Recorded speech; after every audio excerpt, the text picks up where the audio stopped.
में यही आपसे इल्तिजा और गुजारिश है कि उत्तर प्रदेश में मजलिस की पहली कोशिश ये है कि यहाँ से आपकी मुस्लिम अक़लियत की एक सियासी लीडरशिप बने।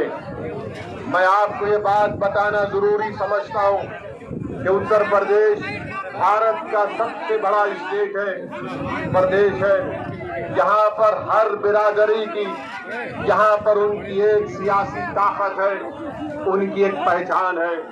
अगर उत्तर प्रदेश में अगर किसी की सियासी लीडरशिप नहीं है, किसी की सियासी आवाज नहीं है, किसी के आवाज की अहमियत नहीं है, किसी के आंसुओं की अहमियत नहीं है, अगर कोई यतीमी और लाचारी के माहौल और मायूस हो रहा है तो वो उत्तर प्रदेश का मुसलमान है।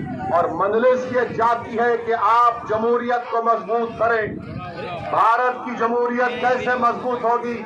भारत की जमहूरियत उस वक्त मजबूत होगी जब सबको उसमें हिस्सेदारी का उसमें हिस्सा मिलेगा। उत्तर प्रदेश में सबको अपना अपना हिस्सा मिल गया। अगर किसी के साथ इंसाफ नहीं हुआ, किसी को उनका हिस्सा नहीं मिला, तो मैं ये साफ तौर पर कह रहा हूं कि उत्तर प्रदेश के मुसलमान हैं जिनको अभी तक उनका हिस्सा नहीं मिला। और क्यों नहीं मिला? इसलिए नहीं मिला कि आपने पिछले 60 साल से सेकुलरिज्म के झूठे वादे पर आपने मुख्तलिफ पार्टियों को वोट किया। कभी आपने कांग्रेस को वोट किया, उनको नेता बनाया, विधायक बनाया, सांसद बनाया, मुख्यमंत्री बनाया, कभी आपने उनको प्रधानमंत्री बनाया, कभी आपने बीएसपी को वोट दिया, उनका मुख्यमंत्री बनाया, आपने समाजवादी पार्टी को वोट दिया, उनका मुख्यमंत्री बनाया। मगर आप अपने दिल पर हाथ रखकर सोचिए कि आपका पूरे उत्तर प्रदेश में आपका कौन है नेता, कौन है आपकी आवाज, कहाँ है आपकी सियासी ताकत? आज उत्तर प्रदेश में आपके वोट की अहमियत नहीं है, आपके आंसुओं की अहमियत नहीं है, आपके मसाइल की अहमियत नहीं है। मैं ये कहने पर मजबूर हूँ कि उत्तर प्रदेश में अगर सबसे कम पढ़े लिखे अगर कोई है तो मुसलमान है। आखिर क्यों कम पढ़े लिखे मुसलमान है? क्या इसका जिम्मेदार असदुद्दीन ओवैसी है? अगर उत्तर प्रदेश में सिर्फ 2% बच्चे ग्रेजुएट होते हैं तो क्या उसका जिम्मेदार असदुद्दीन ओवैसी है? उत्तर प्रदेश में मुसलमान आउट ऑफ स्कूल चिल्ड्रन है, जो स्कूल के बाहर है, जिनकी उम्र स्कूल में तालीम हासिल करने की है, वो 60% है। उसका जिम्मेदार कौन है? उसका जिम्मेदार असदुद्दीन ओवैसी है। उत्तर प्रदेश की जेलों में सबसे ज्यादा अगर दलित भाइयों के साथ अगर कोई अंडर ट्रायल है तो मुसलमान है। इसका जिम्मेदार कौन है?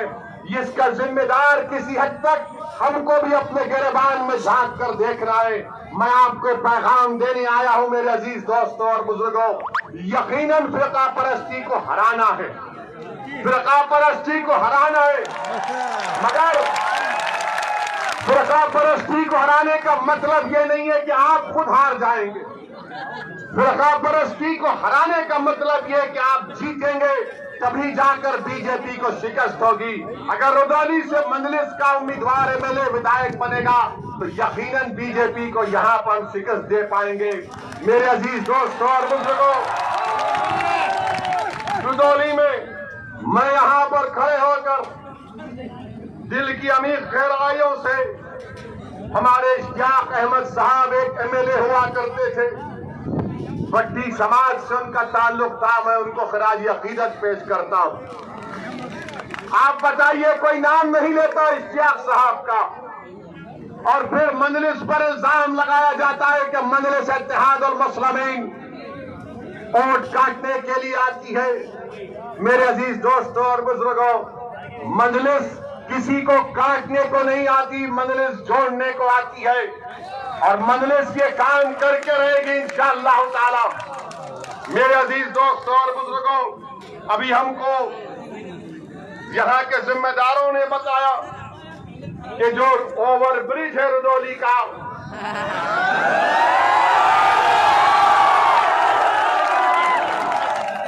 अब आप जाकर समाजवादी के लोगों से पूछेंगे ओवर ब्रिज क्यों नहीं बना 2 साल से,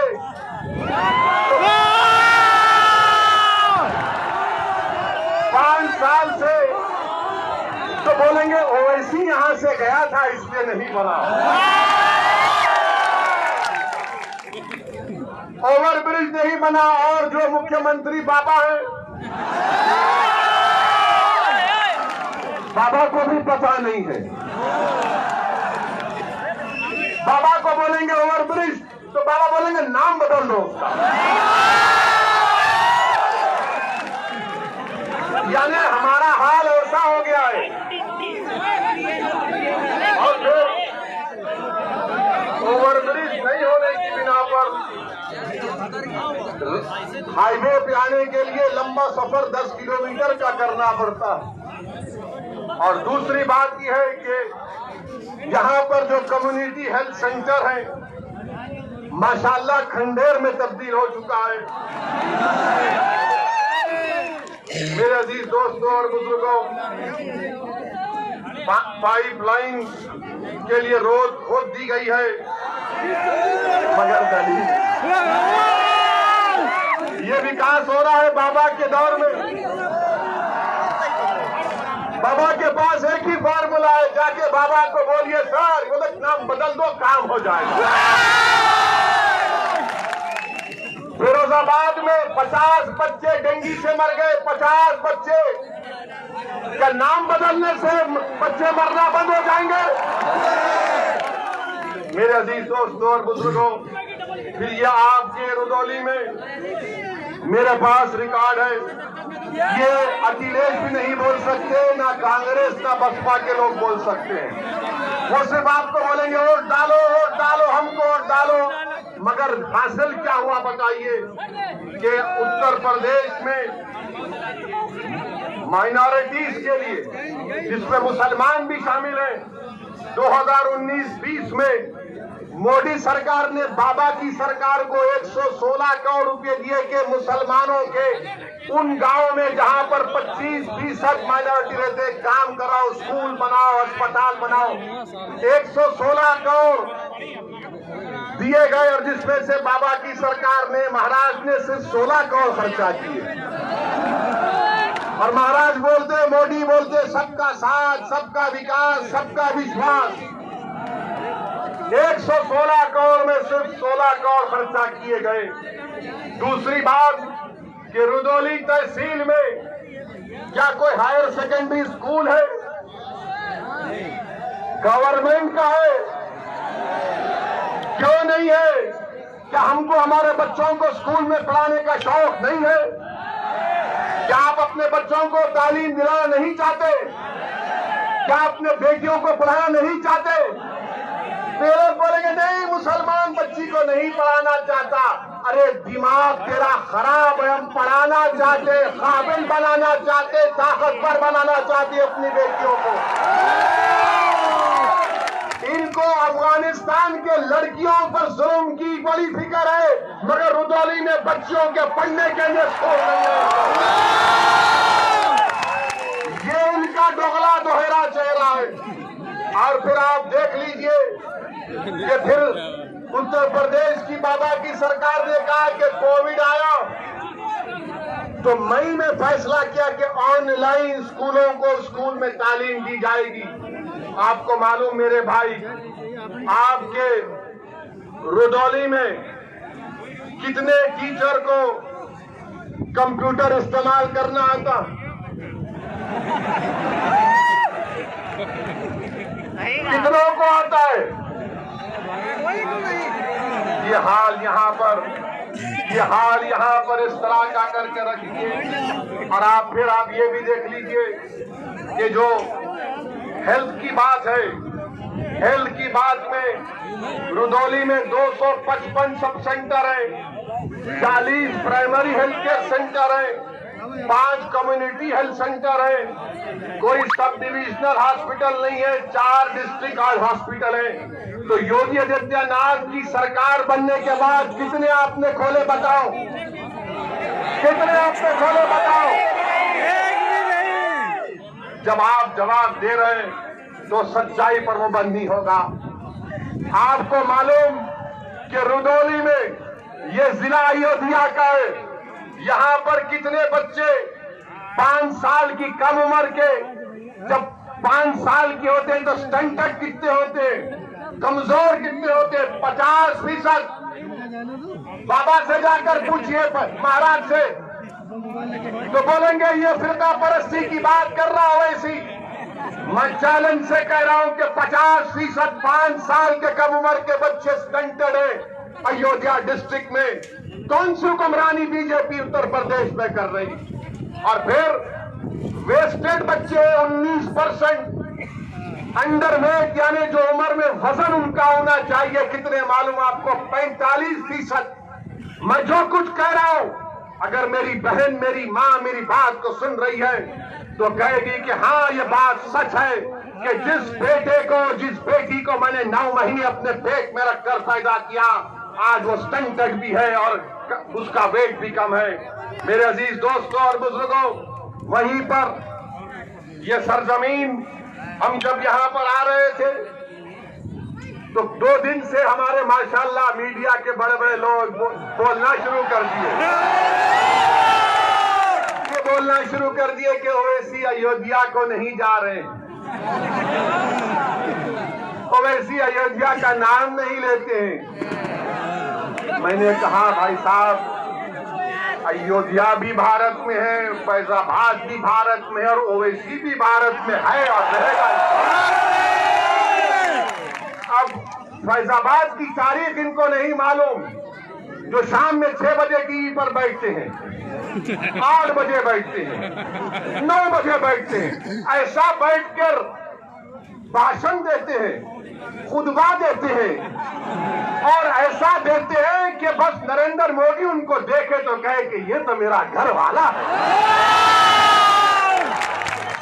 क्या कहा उन्होंने कि ओवैसी को अयोध्या नहीं जा रहे। मेरे भाई, अयोध्या भी जाएंगे, क्यों नहीं जाएंगे। हम जब कश्मीर गए तो अयोध्या नहीं जाएंगे। और फैजाबाद की तारीख, इनको नाम फैजाबाद से इतनी जलन क्यों है, पेट में दर्द क्यों होता है। फैजाबाद की जेल में क्या अशफाकुल्लाह को फांसी नहीं दी गई थी। क्या फैजाबाद की जेल में अशफाकुल्लाह को जब फांसी दी जा रही थी तो क्या अशफाकुल्लाह जब फांसी के फंदे पर जा रहा था तो उसकी जबान पर कुरान की आयतें थी।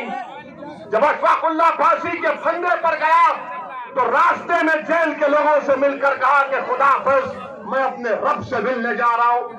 क्या अशफाकुल्लाह ने जब फांसी का फंदा लेकर उसको चूमा और अपने गले में डाला तो पूछने वाले ने पूछा कि बता मरने वाले, तेरी आखिरी ख्वाहिश क्या है। तो अशफाकुल्लाह ने क्या ये नहीं कहा कि ला के रख दे खाके वतन मेरे कफन में। ये मोहब्बत के मज़ार अशफाकुल्लाह ने। हमको बोलना पड़ता है, वरना ये 6 बजे 8 बजे 9 बजे बैठकर जो चीखे मारते हैं, जो पुकारते रहते हैं कि हाँ माई बाप देख लो हमको, हम आपकी तारीफ में बोल रहे हैं, इनको बताना पड़ेगा, इनको बताना पड़ेगा कि ये लोग बात करते हिंदू और मुसलमान के इत्तेहाद की, मोहब्बत की, यकीनन वो पैदा होना चाहिए। और कैसे पैदा होगा। अशफाकुल्लाह और राम प्रसाद बिस्मिल की दोस्ती कैसी थी। राम प्रसाद बिस्मिल अशफाकुल्लाह एक मंदिर के पास बैठे थे शाम के वक्त, एक मुसलमान आ गए मंदिर पर हमला करने के लिए, तो अशफाकुल्लाह ने अपना रिवॉल्वर निकाल कर कहा खबरदार तुम मंदिर पर हमला नहीं करोगे वरना अशफाकुल्लाह फायर करेगा। ये मोहब्बत की मिसालें थी। क्या आपको मालूम, नहीं सुनिए, मैं थाली बजाने के लिए या आपसे दाद हासिल करने के लिए यहाँ पर नहीं आया हूँ। मैं तुम्हारी थालियों का मोहताज ना कभी था ना कभी रहूंगा। मैं किसी का मोहताज हूँ तो अल्लाह का मोहताज हूँ। मैं तुमको आपको बताने आया हूँ कि अपने दिलों में इनकलाब पैदा करो, अपने दिलों में तब्दीली पैदा करो। अगर जिंदा हो तो जिंदा कौम की मिसाल बनो, अगर जिंदा हो तो हरकत करो, अगर जिंदा हो तो अपनी पार्टी का वोट दो, अगर जिंदा हो तो तोड़ दो ये तमाम गुलामी की कैदियों की जंजीरों को, जो 60 साल से तुमको डरा डरा कर तुम्हारा वोट हासिल करके हमको बर्बादी के दहाने पर लाकर खड़ा कर दिए। मेरे अजीज दोस्तों और बुजुर्गों, अशफाकुल्लाह शहीद को एक मुसलमान जेलर जाकर अशफाकुल्लाह से कहता है कि अशफाकुल्लाह, तुम गवाही माफी बन जाओ, तुम ये तमाम जो दीगर हिंदू हैं जिन पर काकोरी ट्रेन का मुकदमा है, तुम उनके खिलाफ बोलो। तो अशफाकुल्लाह ने कहा, मैं एक मुसलमान हूं और बाकी मेरे साथी हिंदू हैं, मैं अपने आप को गिरने नहीं दूंगा, ना अपनी कौम को गिरने दूंगा। मैं अंग्रेजों के खिलाफ था और रहूंगा। मेरा ख्वाब है कि मुल्क आजाद हो। मैं आज रुदौली में खड़े होकर आप तमाम से अपील कर रहा हूं कि अगर हम अशफाकुल्लाह के ख्वाबों को पूरा करना चाहते हैं, अगर हम पंडित राम प्रसाद बिस्मिल के ख्वाबों को पूरा करना चाहते हैं, तो अशफाकुल्लाह ने ये ख्वाब देखा था। अशफाकुल्लाह ने ख्वाब देखा था कि मुल्क जब आजाद होगा तो यहाँ पर सबको उनका हिस्सा मिलेगा। अशफाकुल्लाह ने ख्वाब देखा था कि मैं फांसी के फंदे पर चढ़ जाऊंगा, 27 साल की उम्र में अपनी जवानी को इस मुल्क पर कुर्बान कर दूंगा, मगर आने वाले नौजवानों का मुस्तकबिल खराब नहीं होगा। नौजवानों, रुदौली के गयूर नौजवानों, उत्तर प्रदेश के मेरे गयूर नौजवानों, तुमको अशफाकुल्लाह के ख्वाबों को पूरा करना है। तुमको पंडित राम प्रसाद बिस्मिल की तरह उस मोहब्बत की निशानियों को बताना है, और मोहब्बत होगी तो गुलामी नहीं होगी, हिस्सेदारी की मोहब्बत होगी, हिस्सेदारी की मोहब्बत होगी। ख्वाब अशफाकुल्लाह ने देखा था, अब उन ख्वाबों को पूरा करना आपकी जिम्मेदारी है। ख्वाब देखना शुरू करो और ख्वाबों को पूरा करने के लिए जिद्दोजहद करना पड़ेगा। यकीनन रास्ते में मसाइब और मुश्किलात आएंगे, कोई रास्ता आसानी से हम अपनी मंजिल मकसूद को आसानी तक नहीं पहुंच पाएंगे। जुस्तजू करना पड़ेगा, जिद्दोजहद करना पड़ेगा, ईसार और कुर्बानियों के मजारे करना पड़ेगा। मेरे अजीज दोस्तों और बुजुर्गों, जब हम अपने इन ख्वाबों को पूरा करेंगे तब जाकर हम एक सियासी कुव्वत बनकर यहाँ पर उभरेंगे। मेरे अजीज दोस्तों और बुजुर्गों, मैं आपको ये भी बताना चाहूंगा कि रुदौली में जहां पर हमने इश्तियाक अहमद साहब का जिक्र किया, तो रुश्दी मियां का भी जिक्र करना है। मैं उनके खिलाफ नहीं हूं, बिल्कुल नहीं हूं, वो हमारे भाई हैं, दोस्त नहीं, हम जानते भी नहीं हैं उनको, मगर मैं समाजवादी पार्टी से पूछना चाहता हूं। समाजवादी पार्टी के अखिलेश यादव ये कहते हैं कि ओवैसी की जबान से जो अल्फाज निकलते हैं वो बड़े कड़वे होते हैं। अखिलेश यादव आ जाओ रुदौली में, तुम एक तरफ मैं एक तरफ, इस जनता को बात करेंगे, बोलेंगे कौन सा। तुम डराने की बात करते हो, मैं उम्मीद दिलाने की बात करता हूं। तुम भगाने की बात करते हो, मैं कहता हूं पीठ नहीं सीना दिखाओ। तुम जहालत की बात करते हो, मैं इल्म की बात करता हूं। तुम डराने की बात करते हो, मैं इत्तेहाद की बात करता हूं। ये मजलिस इत्तेहादुल मुस्लिमीन का पैगाम। और यहाँ पर आप जानते हैं कि पहली मर्तबा अब्बास अली जैदी रुश्दी मियां जब हारे तो 1000 वोट से हारे। 5 साल के बाद जब 2017 में इलेक्शन हुआ तो रुश्दी मियां 31,000 वोट से हार गए। मैं तो नहीं रहा था ना अखिलेश। तो यादव ने, रुदौली के हमारे यादव भाइयों ने फैसला किया कि समाजवादी तो यादवों की पार्टी है, अखिलेश यादवों का हमारा नेता है, मगर रुदौली से यादव नहीं है, रुश्दी मियां है, इसलिए हम बीजेपी के यादव को वोट देंगे। ये हकीकत है ना, ये सच कह रहा हूं ना मैं? क्या मैं सच कह रहा हूं? क्या मैं झूठ कह रहा हूं? तो फिर आप 22 के चुनाव में क्या करेंगे? फिर आप किसको वोट देंगे? आप किसको वोट देंगे? आप ये काम करके दिखाना है, सिर्फ जज्बात में आकर नहीं कहना है, बल्कि कामयाब करना है अपनी पार्टी को। जिस तरह बिहार में हमारे 5 विधायक कामयाब हुए, और बिहार में कामयाबी के बाद बिहार की विधानसभा में अख्तरुल ईमान की क़ियादत में मजलूमों की आवाज बनकर, कमजोरों की आवाज बनकर, यतीमों के इंसाफ के लिए मजलिस बिहार के विधानसभा में आवाज उठा रही है। जब यादव एक हो चुका है, बीजेपी के कैंडिडेट कराने के लिए रुश्दी मियां को राज किए। मेरे अजीज दोस्तों और बुजुर्गों, मेरी आपसे गुजारिश है कि मुत्तहिद रहिए, अपने वोट का सही इस्तेमाल करिए, डरने और घबराने की जरूरत नहीं है। ये समाजवादी पार्टी हो, बीएसपी हो या फिर कांग्रेस हो या बीजेपी हो, इनको एक ही बात की तकलीफ है कि पूरे भारत में मुसलमानों की कोई पॉलिटिकल लीडरशिप ना बने। मैं यहाँ पर अपनी शोहरत के लिए नहीं आया हूं, अल्लाह जानता है। मैं आपको नेता बनाने के लिए आया हूं कि आपकी सफों से कोई फायद उठ जाए, जो 1 साल 2 साल नहीं बल्कि रहती दुनिया तक तुम्हारी आवाज बने। और उस वक्त होगा मेरे अजीज दोस्तों और बुजुर्गों, जब आप अपनी पार्टी को कामयाब करेंगे, अपनी दुआओं से, अपने वोट से और पार्टी के पाबंद डिसिप्लिन सिपाही बनकर आप मजलिस के हक में अपने वोट का इस्तेमाल करिए। डरने और घबराने की जरूरत नहीं है। मुझ पर इल्जाम लगते हैं, मुझे कोई फिक्र नहीं, बहुत से इल्जाम लगते हैं मुझ पर, मगर याद रखो, जब तक अल्लाह असदुद्दीन ओवैसी को जिंदा रखेगा, इंशाअल्लाह ताला असदुद्दीन ओवैसी सच को और हक को बयान करता रहेगा।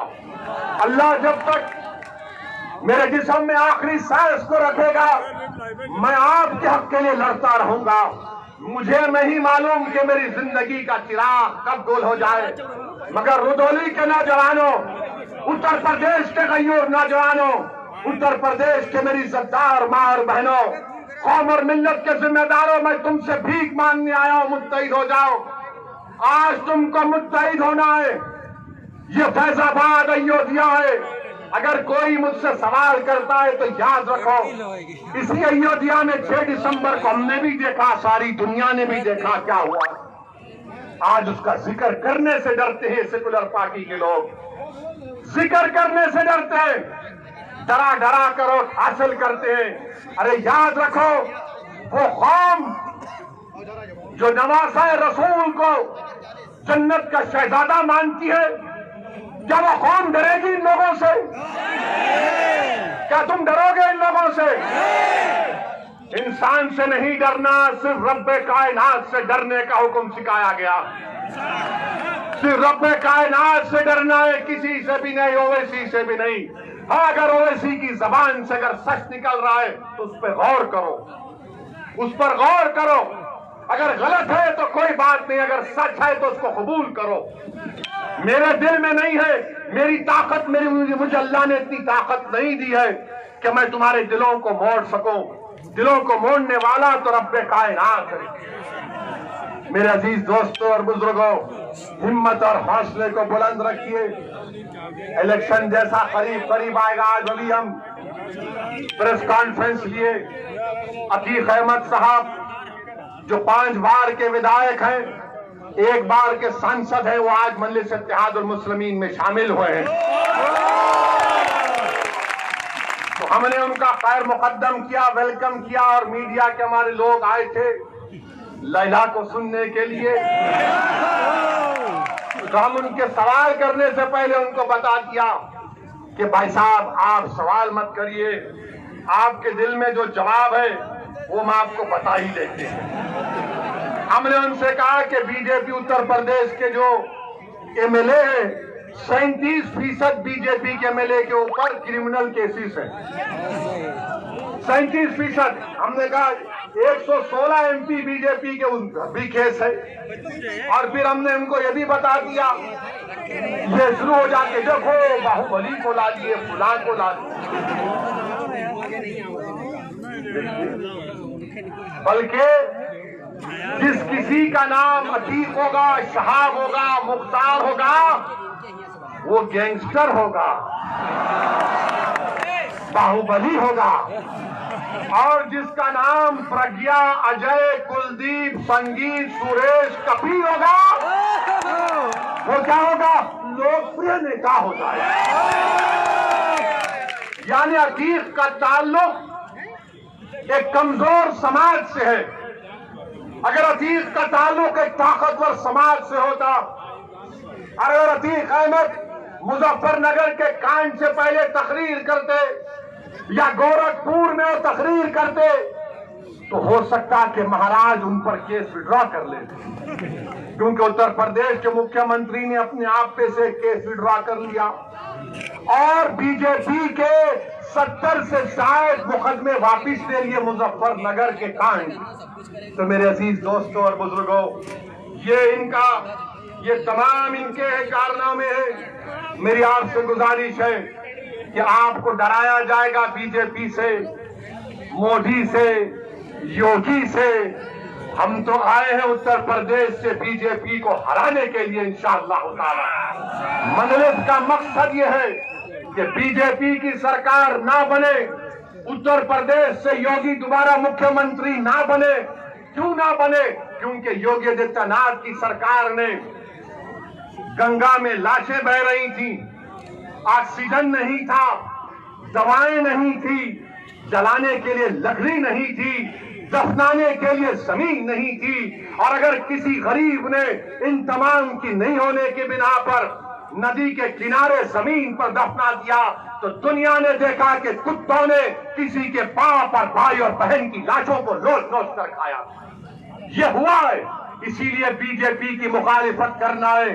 मजलिस के हक में अपने वोट का इस्तेमाल करिए, मजलिस को कामयाब करिए, ये सेकुलरिज्म की कामयाबी होगी। पार्लियामेंट में आपने देख लिया, कोई आकर ये कहेगा इस सेकुलर पार्टी का, अरे ओवैसी के तो 2 MP हैं, क्या भाड़ लेगा। अरे भारत की पार्लियामेंट देखती है कि असदुद्दीन ओवैसी के साथ इम्तियाज जलील है, दूसरी तरफ मोदी के 300 है, मगर जब एक तुम्हारा भाई टोपी और दाढ़ी के साथ खड़ा हो जाता है तो 300 में दर्द शुरू हो जाता है। और हम किसी मजहब के खिलाफ नहीं बोले, आज तक ना बोलेंगे इंशाअल्लाह ताला। मैं तो मिसाल दिया कि अशफाकुल्लाह की और बिस्मिल की मिसाल आपको दिया, मगर याद रखो ये लोग क्या बोलते कि मिल जाओ, मिल लेंगे, दिल मिले रहे मगर हिस्सेदारी चाहिए। 19% यादव हैं, 19% मुसलमान हैं, 9 या 10% यादव हैं, मगर मुख्यमंत्री आपका ही बनेगा और हमको चपरासी की नौकरी नहीं मिलेगी, हमारे बच्चों को स्कूल नहीं मिलेगा, वो ओवरब्रिज नहीं बनेगा, कुछ नहीं बनेगा। आप एक बार अच्छा फैसला करके आने वाले विधानसभा के चुनाव में आप अपना एक रिकॉर्ड पतंग के निशान पर बटन दबाइए, अपनी पार्टी को कामयाब करिए। और लोग हमसे पूछते आप मिलते क्यों नहीं समाजवादी पार्टी से? हम उनसे कहते हैं जाके पूछो अखिलेश से, बात करने तैयार है, बात करेंगे। बोले BSP से बात करो, हम बोले पूछो, तैयार है, बात करेंगे।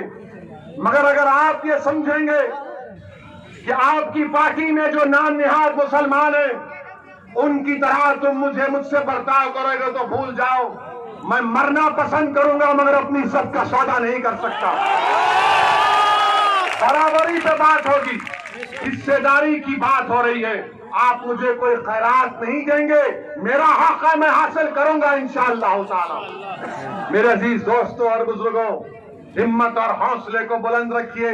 अच्छा, उत्तर प्रदेश के चुनाव आ रहे हैं तो इसमें अब शुरू हो जाएगा ये तालिबानी तालिबानी तालिबानी। सुना आपने? बोल रहे हर एक को, अरे हम तो बोल